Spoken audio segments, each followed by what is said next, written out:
اللہ کی تلوار نے کسرا کی طاقت اور غرور پر کاری ضرب لگائی تھی، جس نے مدائن میں کسرا کے ایوانوں کو ہلا ڈالا تھا۔ دریائے موکل کے کنارے خون میں ڈوب گئے تھے۔ میدان جنگ کا منظر بڑا ہی بھیانک تھا۔ دور دور تک لاشیں اور تڑپتے زخمی بکھرے نظر آتے تھے۔ زخمی گھوڑے دوڑتے پھرتے اور زخمیوں کو رونتے پھر رہے تھے۔ مجاہدین اسلام اپنے زخمی ساتھیوں کو اور شہیدوں کی لاشوں کو اٹھا رہے تھے۔ میدان خون سے لال ہو گیا تھا۔ خالد رضی اللہ عنہ ایک بلند جگہ پر کھڑے میدانی جنگ کو دیکھ رہے تھے۔ ایک طرف سے ایک گھڑ سوار گھوڑے کو سرپٹ دوڑاتا آیا۔ اس نے خالد رضی اللہ عنہ کے قریب آ کر گھوڑا روکا۔ وہ مثنہ بن حارثہ تھے۔ گھوڑا خالد رضی اللہ عنہ کے پہلو کے ساتھ کر کے مثنہ گھوڑے پر ہی خالد رضی اللہ عنہ سے بغل گیر ہو گئے۔ مثنہ نے جذبات سے لرزتی ہوئی آواز میں کہا، ابن ولید، میں نے آج مظلوم مسلمانوں کے خون کا انتقام لے لیا ہے۔ خالد رضی اللہ عنہ نے بڑے سنجیدہ لہجے میں کہا، ابھی نہیں ابن حارثہ، ابھی تو ابتدا ہے۔ ہمارے لیے اصل خطرہ اب شروع ہوا ہے۔ کیا تم نے ان کشتیوں کی تعداد نہیں دیکھی؟ کیا تم نے نہیں دیکھا کہ یہ کشتیاں کتنی بڑی اور کتنی مضبوط تھیں؟ اور تم نے یہ بھی دیکھا ہوگا کہ فارسیوں کے پاس ساز و سامان کس قدر زیادہ ہے۔ ان کے وسائل بڑے وسیع ہیں۔ ہم اپنے وطن سے بہت دور آ گئے ہیں۔ ہمیں اب انہی سے ہتھیار اور رسد چھین کر اپنی ضرورت پوری کرنی ہے۔ یہ کام آسان نہیں ہے ابن حارثہ، اور میرے لیے یہ بھی آسان نہیں ہے کہ میں ان دشواریوں اور محرومیوں سے گھبرا کر یہیں سے واپس چلا جاؤں۔ مثنہ نے پرعزم لہجے میں کہا، ہم واپس نہیں جائیں گے ابن ولید۔ ہمیں کسرا کے ایوانوں کی اینٹ سے اینٹ بجانی ہے۔ ہمیں ان آتش پرستوں پر یہ ثابت کرنا ہے کہ جھوٹے خدا کسی کی دستگیری نہیں کر سکتے۔ خالد رضی اللہ عنہ نے اپنے سالاروں کو بلایا۔ اس سے پہلے وہ مال غنیمت اکٹھا کرنے کا حکم دے چکے تھے۔ خالد رضی اللہ عنہ نے اپنے سالاروں سے کہا، ہماری مشکلات اب شروع ہوئی ہیں۔ ہم اس وقت دشمن کی سرزمین پر کھڑے ہیں۔ یہاں کے درخت اور یہاں کے پتھر اور اس کی مٹی کا ذرہ ذرہ ہمارا دشمن ہے۔ یہاں کے لوگ ہمارے لیے اجنبی ہیں۔ ان لوگوں پر فارس کی شہنشاہی کی دہشت طاری ہے۔ یہ لوگ پرت شیر کو فرعون سمجھتے ہیں۔ یہ بڑی مشکل سے مانیں گے کہ کوئی ایسی طاقت بھی ہے جس نے فارس کی شہنشاہی کا بت توڑ ڈالا ہے۔ میرے رفیقو، یہاں کے لوگوں کو اپنے ساتھ ملائے بغیر ہم یہاں ایک قدم بھی نہیں چل سکتے۔ ہم کسی سے تعاون کی بھیک نہیں مانگیں گے۔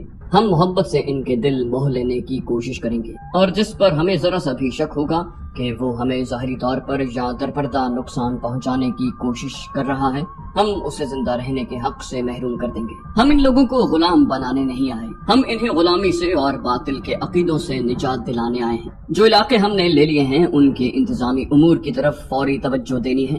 یہاں مسلمان بھی آباد ہیں، وہ یقیناً ہمارا ساتھ دیں گے، لیکن میرے دوستو، کسی پر صرف اس لیے اعتبار نہ کر لینا کہ وہ مسلمان ہیں۔ غلامی اتنی بری چیز ہے کہ انسانوں کی فطرت بدل ڈالتی ہے۔ یہاں کے مسلمانوں کو اعتماد میں لے کر ان سے معلوم کرنا کہ شہنشاہ فارس کے حامی کون کون ہیں، ان کی چھان بین کر کے ان کے درجے مقرر کرنے ہیں۔ جن پر ذرا سا بھی شک ہو اسے گرفتار کر لو، اور جو غیر مسلم سچے دل سے ہمارے ساتھ تعاون کرنا چاہتا ہے اسے اسلام کی دعوت دو۔ میں مختلف شعبے قائم کر رہا ہوں۔ خالد رضی اللہ عنہ نے مفتوحہ علاقوں کے باشندوں پر سب سے زیادہ توجہ دی۔ انہوں نے اعلان کیا کہ جو غیر مسلم باشندے مسلمانوں کی اطاعت قبول کریں گے ان سے جزیہ وصول کیا جائے گا، اور مسلمان انہیں اپنی پناہ میں سمجھیں گے۔ ان کی ضروریات اور ان کی جان و مال کا تحفظ مسلمانوں کی ذمہ داری ہوگی۔ اس اعلان کے ساتھ ہی بیشتر باشندے مسلمانوں کی پناہ میں آ گئے۔ خالد رضی اللہ عنہ نے اس علاقے سے جزیہ اور محصولات وغیرہ جمع کرنے کے لیے ایک شعبہ قائم کر دیا، جس کا نگران سوید بن مقرن کو مقرر کیا گیا۔ دوسرا شعبہ جس کی سب سے زیادہ ضرورت تھی وہ جاسوسی کا شعبہ تھا۔ اب باقاعدہ اور ماہرانہ جاسوسی کی ضرورت تھی۔ خالد رضی اللہ عنہ نے اسی وقت اپنے جاسوس جو اس علاقے کے رہنے والے مسلمان تھے دریائے فرات کے پار بھیج دیے۔ جب مال غنیمت جمع ہو گیا تو دیکھا کہ یہ جنگ سلاسل کی نسبت خاصا زیادہ تھا۔ خالد رضی اللہ عنہ نے اس کے 5 حصے کیے، 4 اپنی سپاہ میں تقسیم کر کے 5واں حصہ مدینے بھیج دیا۔ مورخ لکھتے ہیں کہ اس سے پہلے خالد رضی اللہ عنہ کو اتنا سنجیدہ اور اتنا متفکر کبھی نہیں دیکھا گیا تھا جتنا وہ اب تھے۔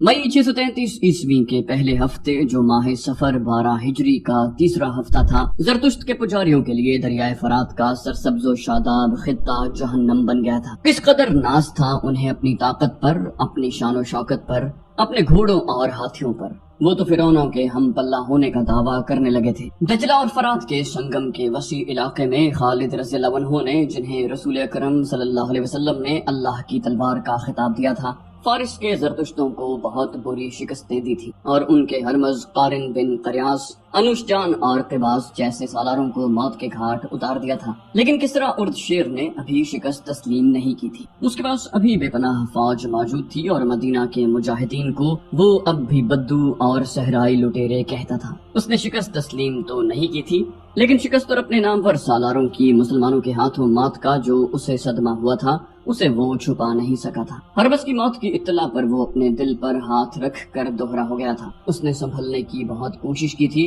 لیکن ایسے مرض کا آغاز ہو چکا تھا جس نے اسے بستر پر گرا دیا تھا۔ مورخوں نے اس مرض کو صدمے کا اثر لکھا ہے۔ اردشیر نے بستر پر اٹھ کر بیٹھتے ہوئے گرج کر کہا، کیا میرے لیے شکست اور پسپائی کے سوا اب کوئی خبر نہیں رہ گئی؟ کیا مدینہ کے مسلمان جنات ہیں؟ کیا وہ کسی کو نظر نہیں آتے اور وار کر جاتے ہیں؟ طبیب اردشیر کی منظور نظر دو جوان سال بیویاں اور اس کا وزیر حیران و پریشان کھڑے اس قاصد کو گھور رہے تھے جو ایرانیوں کی فوج کی ایک اور شکست اور پسپائی کی خبر لایا تھا۔ اس کے آنے کی جب اطلاع اندر آئی تو طبیب نے باہر جا کر قاصد سے پوچھا کہ وہ کیا خبر لایا ہے۔ قاصد نے خبر سنائی تو طبیب نے اسے کہا کہ وہ کسرا کو ابھی ایسی بری خبر نہ سنائے کیونکہ اس کی طبیعت اس کی متحمل نہیں ہو سکے گی، لیکن یہ قاصد کوئی معمولی سپاہی نہیں تھا کہ وہ طبیب کا کہا مان جاتا۔ وہ پرانا کماندار تھا، اس کا عہدہ سالاری سے 2 ہی درجے کم تھا۔ اسے کسی سالار نے نہیں بھیجا تھا، اسے بھیجنے کے لیے کوئی سالار زندہ نہیں بچا تھا۔ طبیب کے روکنے سے وہ نہ رکا۔ اس نے کہا کہ اسے کسرا کی صحت کا نہیں، فارس کی شہنشاہی اور زرتشت کی عظمت کا غم ہے۔ اگر شہنشاہ اردشیر کو اس نے دجلہ اور فرات کی جنگی کیفیت کی پوری اطلاع نہ دی تو مسلمان مدائن کے دروازے پر آ دھمکیں گے۔ اس نے طبیب کی اور کوئی بات نہ سنی، اندر چلا گیا اور اردشیر کو بتایا کہ مسلمانوں نے فارس کی فوج کو بہت بری شکست دی ہے۔ اردشیر لیٹا ہوا تھا، اٹھ بیٹھا۔ غصے سے اس کے ہونٹ اور اس کے ہاتھ کانپ رہے تھے۔ اردشیر نے غصے سے پوچھا، کیا قارن مر گیا ہے؟ کماندار نے جواب دیا، ہاں شہنشاہ، وہ ذاتی مقابلے میں مارا گیا تھا۔ اس نے دونوں فوجوں کی لڑائی تو دیکھی ہی نہیں۔ اردشیر بولا، مجھے اطلاع دی گئی تھی کہ قباز اور انوش جان بھی اس کے ساتھ تھے۔ کماندار نے کہا، وہ بھی قارن کے انجام کو پہنچ گئے تھے، وہ قارن کے قتل کا انتقام لینا چاہتے تھے۔ دونوں نے اکٹھے آگے بڑھ کر مدینہ کے سالاروں کو للکارا اور دونوں مارے گئے۔ شہنشاہ فارس، کیا فارس کی اس عظیم شہنشاہی کو اس انجام تک پہنچنا ہے؟ نہیں، گستاخی کی معافی چاہتا ہوں۔ اگر کسرا نے صدمے سے اپنے آپ کو یوں روک لگا لیا تو کیا ہم زرتشت کی عظمت کو مدینے کے بدوؤں سے بچا سکیں گے؟ اردشیر نے پوچھا، تم کون ہو؟ کماندار نے جواب دیا، میں کماندار ہوں، میں کسی کا بھیجا ہوا قاصد نہیں، میں زرتشت کا جانثار ہوں۔ اردشیر نے حکم دیا، دربان کو بلاؤ، تم نے مجھے نیا حوصلہ دیا ہے، مجھے یہ بتاؤ کیا مسلمانوں کی نفری زیادہ ہے؟ کیا ان کے پاس گھوڑے زیادہ ہیں؟ کیا ہے ان کے پاس؟ دربان اندر آیا اور حکم کے انتظار میں جھک کر دوہرا ہو گیا۔ اردشیر نے دربان سے کہا، سردار اندر زغر کو فوراً بلاؤ۔ پھر کماندار سے پوچھا، کیا ہے ان کے پاس؟ بیٹھ جاؤ اور مجھے بتاؤ۔ کماندار نے جواب دیا، ہمارے مقابلے میں ان کے پاس کچھ بھی نہیں ہے، ان میں لڑنے کا جذبہ ہے، میں نے ان کے نعرے سنے ہیں، وہ نعروں میں اپنے خدا اور رسول کو پکارتے ہیں، میں نے ان میں اپنے مذہب کا جنون دیکھا ہے، وہ اپنے عقیدے کے بہت پکے ہیں اور یہی ان کی طاقت ہے، ہر میدان میں ان کی تعداد تھوڑی ہے۔ اردشیر نے کہا، ٹھہر جاؤ، اندر زغر آ رہا ہے، مجھے اپنے اس سالار پر بھروسہ ہے، اسے بتاؤ کہ ہماری فوج میں کیا کمزوری ہے کہ اتنی زیادہ تعداد میں ہوتے ہوئے بھاگ آتی ہے۔ اردشیر بستر پر نیم دراز تھا، اپنے ایک اور نامور سالار سے کہنے لگا، اندر زغر، کیا تم نے سنا نہیں کہ قارن بن قریاس بھی مارا گیا ہے، قباز بھی اور انوش جان بھی مارے گئے ہیں؟ اندر زغر کی آنکھیں ٹھہر گئیں جیسے حیرت نے اس پر سختہ طاری کر دیا ہو۔ اردشیر نے کماندار سے کہا، اسے بتاؤ کماندار، کیا میں ان حالات میں زندہ رہ سکوں گا؟ کماندار نے سالار اندر زغر کو تفصیل سے بتایا کہ مسلمانوں نے انہیں دریائے موکل کے کنارے کس طرح شکست دی ہے اور یہ بھی تفصیل سے بتایا کہ مدائن کی فوج کس طرح بھاگی۔ اردشیر نے کہا، اندر زغر، ہم اب ایک اور شکست کا خطرہ مول نہیں لے سکتے، مسلمانوں سے صرف شکست کا انتقام نہیں لینا، ان کی لاشیں فرات میں بہا دینی ہیں۔ یہ اسی صورت میں ممکن ہے کہ تم زیادہ سے زیادہ فوج لے کر جاؤ، تم اس علاقے سے واقف ہو، تم بہتر سمجھتے ہو کہ مسلمانوں کو کہاں گھسیٹ کر لڑانا چاہیے۔ اندر زغر نے کہا، وہ ریگستان کے رہنے والے ہیں اور وہ ریگستان میں ہی لڑ سکتے ہیں، میں انہیں سرسبز اور دلدلی علاقے میں آنے دوں گا اور ان پر حملہ کروں گا، میری نظر میں دلجا موزوں علاقہ ہے۔ اس نے کماندار سے پوچھا، ان کے گھڑ سوار کیسے ہیں؟ کماندار نے کہا، ان کے سوار دستے ہی ان کی اصل طاقت ہیں، ان کے سوار بہت تیز اور ہوشیار ہیں، دوڑتے گھوڑوں سے ان کے چلائے ہوئے تیر خطا نہیں جاتے، ان کے سواروں کا حملہ بہت ہی تیز ہوتا ہے، وہ جم کر نہیں لڑتے، ایک ہلہ بول کر ادھر ادھر ہو جاتے ہیں۔ اندر زغر نے اپنی ران پر ہاتھ مار کر کہا، یہی وہ راز ہے جو ہمارے سالار نہیں سمجھ سکتے۔ مسلمان آمنے سامنے کی جنگ لڑ ہی نہیں سکتے، ہم ان سے کئی گنا زیادہ فوج لے جائیں گے، میں انہیں اپنی فوج کے نیم دائرے میں لے کر مجبور کر دوں گا کہ وہ اپنی جان بچانے کے لیے آمنے سامنے کی لڑائی لڑیں۔ اردشیر نے کہا، اندر زغر، یہاں بیٹھ کر منصوبہ بنا لینا آسان ہے، لیکن دشمن کے سامنے جا کر اس منصوبے پر اس کے مطابق عمل کرنا بہت مشکل ہوتا ہے۔ اس کماندار نے ایک بات بتائی ہے، اس پر غور کرو۔ یہ کہتا ہے کہ مسلمان اپنے مذہب اور اپنے عقیدے کے وفادار ہیں اور وہ اپنے خدا اور اپنے رسول کے نام لے کر لڑتے ہیں۔ کیا ہماری فوج میں اپنے مذہب کی وفاداری ہے؟ اتنی نہیں جتنی مسلمانوں میں ہے، اور اس پر بھی غور کرو اندر زغر۔ مسلمان اپنے علاقے سے بہت دور آ گئے ہیں، یہ ان کی کمزوری ہے، یہاں کے لوگ ان کے خلاف ہوں گے۔ کماندار نے کہا، نہیں شہنشاہ، فارس کے جن علاقوں پر مسلمانوں نے قبضہ کر لیا ہے وہاں کے لوگ ان کے ساتھ ہوں گے۔ ان کا سلوک ایسا ہے کہ لوگ انہیں پسند کرنے لگتے ہیں، وہ قتل صرف انہیں کرتے ہیں جن پر انہیں کچھ شک ہوتا ہے۔ اندر زغر نے کہا، یہاں کے وہ عربی لوگ ان کے ساتھ نہیں ہو سکتے جو عیسائی ہیں، میرے دل میں ان لوگوں کی جو محبت ہے اسے وہ اچھی طرح جانتے ہیں، میں انہیں اپنی فوج میں شامل کروں گا۔ ہم یہاں کے مسلمانوں پر بھروسہ نہیں کر سکتے، یہ ہمیشہ باغی رہے ہیں، ان پر ہمیں کڑی نظر رکھنی چاہیے، ان کی وفاداریاں مدینے والوں کے ساتھ ہیں۔ اردشیر نے کہا، ان مسلمانوں کے ساتھ پہلے سے زیادہ برا سلوک کرو، انہیں اٹھنے کے قابل نہ چھوڑو۔ اندر زغر نے کہا، ہم نے انہیں مویشیوں کا درجہ دے رکھا ہے، انہیں بھوکا رکھا ہے، ان کے کھیتوں سے ہم فصل اٹھا کر لے آتے ہیں اور انہیں صرف اتنا دیتے ہیں جس پر وہ صرف زندہ رہ سکتے ہیں، لیکن وہ اسلام کا نام لینے سے باز نہیں آتے، بھوکے مر جانا پسند کرتے ہیں لیکن اپنا مذہب نہیں چھوڑتے۔ کماندار نے کہا، یہی ان کی قوت ہے، ورنہ ایک آدمی 10 کا مقابلہ نہیں کر سکتا، کپڑوں میں ملبوس آدمی زرہ پوش کو قتل نہیں کر سکتا، مسلمانوں نے یہ کر کے دکھایا ہے۔ اردشیر نے بلند آواز سے کہا، میں اس قوت کو کچل ڈالوں گا۔ اندر زغر، ابھی ان مسلمانوں کو نہ چھیڑنا جو ہماری رعایا ہیں، انہیں دھوکہ دو کہ ہم انہیں چاہتے ہیں، پہلے ان کا صفایا کرو جنہوں نے ہماری شہنشاہی میں قدم رکھنے کی جرت کی ہے، اس کے بعد ہم ان کا صفایا کریں گے جو ہمارے سائے میں سانپوں کی طرح پل رہے ہیں۔ اسی روز اردشیر نے اپنے وزیر اندر زغر اور اس کے ماتحت سالاروں کو بلایا اور انہیں کہا کہ ہونا یہ چاہیے تھا کہ ہم مدینے پر حملہ کرتے اور اسلام کا وہیں خاتمہ کر دیتے، لیکن حملہ انہوں نے کر دیا ہے اور ہماری فوج ان کے آگے بھاگی بھاگی پھر رہی ہے۔ اردشیر نے کہا، صرف 2 مارکوں میں ہم 4 سالار مارے گئے ہیں، ان 4 کو میں اپنی جنگی طاقت کے ستون سمجھتا تھا، لیکن ان کے مر جانے سے کسریٰ کی طاقت نہیں مر گئی۔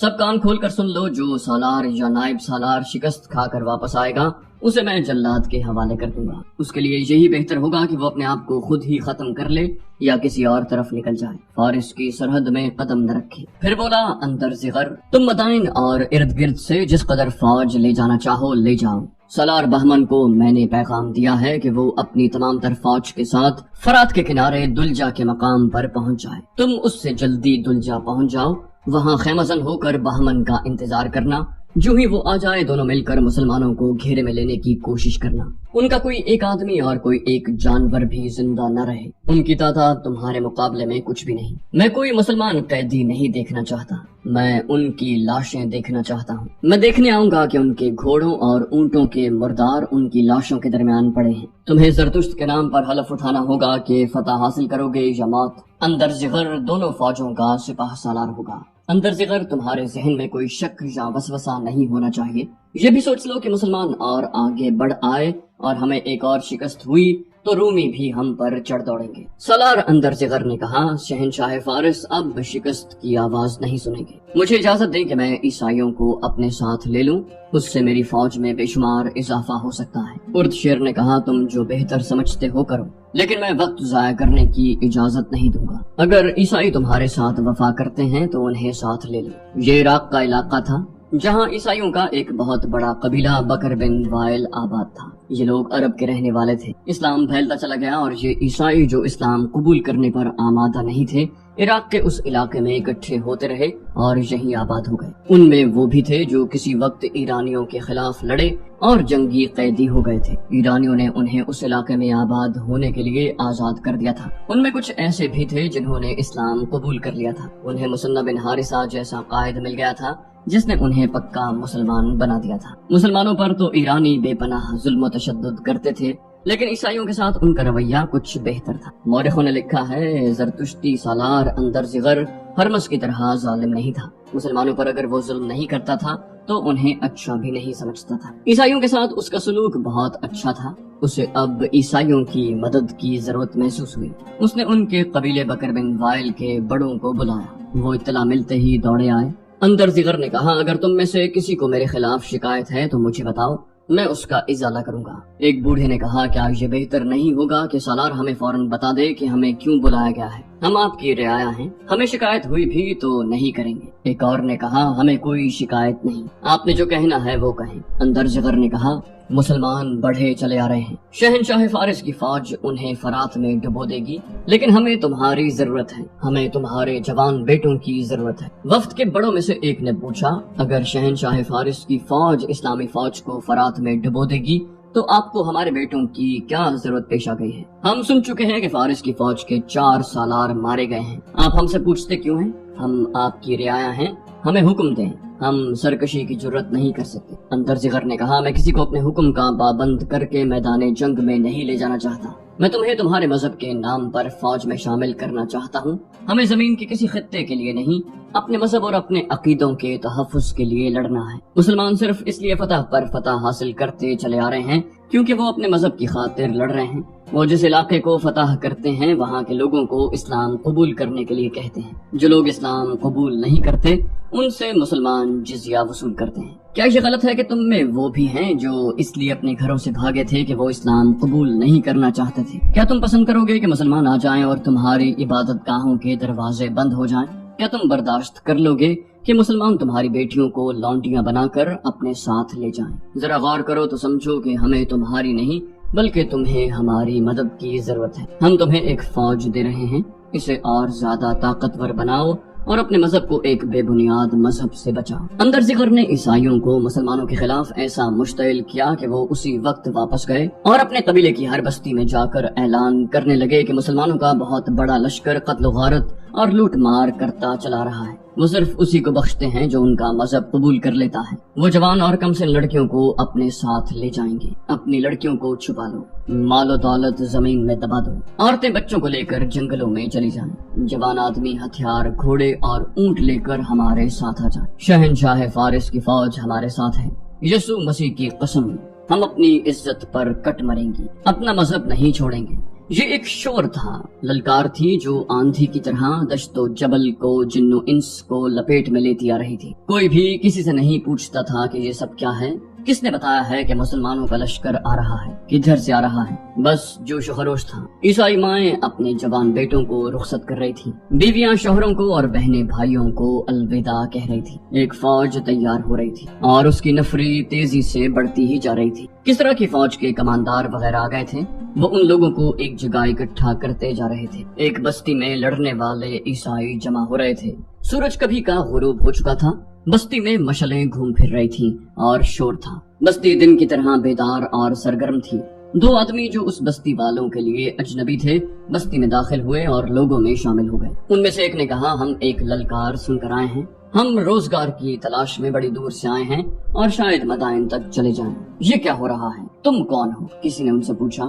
مذہب کیا ہے تمہارا؟ دونوں نے اپنی اپنی شہادت کی انگلیاں باری باری اپنے کندھوں سے لگائیں اور اپنے سینے پر انگلیاں اوپر نیچے کر کے صلیب کا نشان بنایا، اور دونوں نے بیک زبان ہو کر کہا کہ وہ عیسائی ہیں۔ انہیں ایک بوڑھے نے کہا پھر تم مدائن جا کر کیا کرو گے؟ تم تنومند ہو، تمہارے جسموں میں طاقت ہے، کیا تم اپنے آپ کو کنواری مریم کی آبرو پر قربان ہونے کے قابل نہیں سمجھتے؟ کیا تمہارے لیے تمہارا پیٹ مقدس ہے؟ ان میں سے ایک نے کہا نہیں، ہمیں کچھ بتاؤ اور تم میں جو سب سے زیادہ سیانہ ہے ہمیں اس سے ملاؤ، ہم کچھ بتانا چاہتے ہیں۔ وہاں فارس کی فوج کا ایک پرانا کماندار موجود تھا۔ ان دونوں کو اس کے پاس لے گئے۔ کماندار نے کہا سنا ہے تم کچھ بتانا چاہتے ہو؟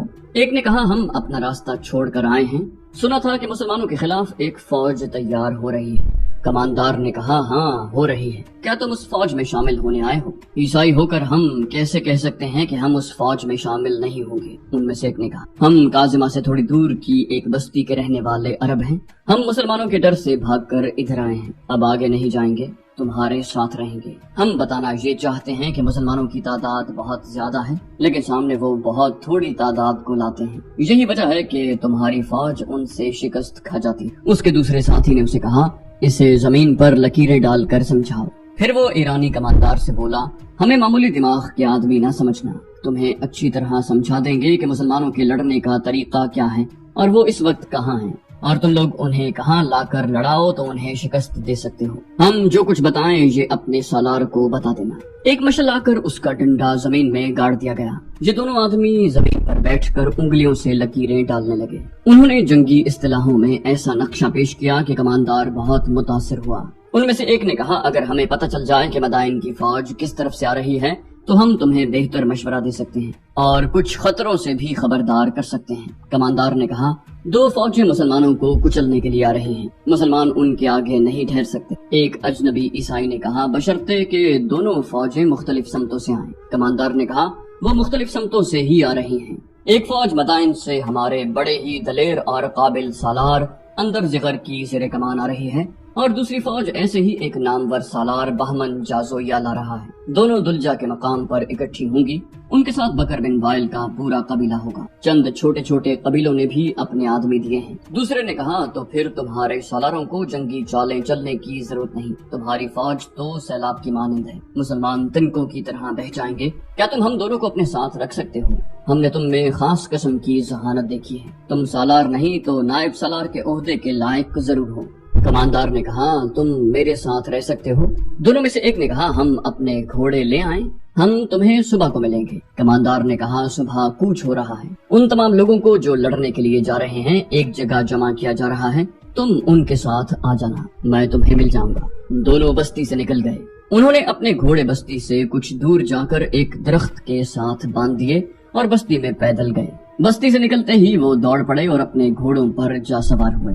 ایک نے دوسرے سے پوچھا، کیا ہم صبح تک پہنچ سکیں گے ابن آصف؟ ابن آصف نے کہا، خدا کی قسم ہمیں پہنچنا پڑے گا، خواہ اڑ کر پہنچیں۔ یہ خبر ابن ولید تک بر وقت نہ پہنچی تو ہماری شکست لازمی ہے۔ گھوڑے تھکے ہوئے نہیں، اللہ کا نام لو اور ایڑ لگا دو۔